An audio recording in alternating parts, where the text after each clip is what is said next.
Giremay na ba ko niya dito da mobalik si customer sa imo.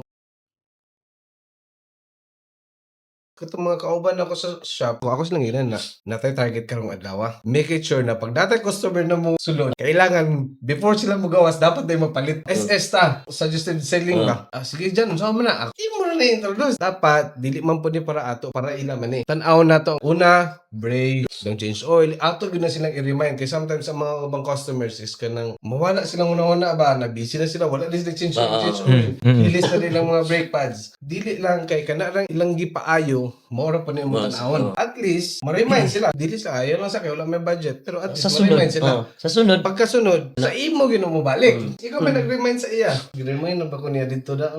Mubalik si customer sa imo. And make it sure, kailangan mo gawa sila sa imong tindahan. Dagko. Dagko existing. Di ba?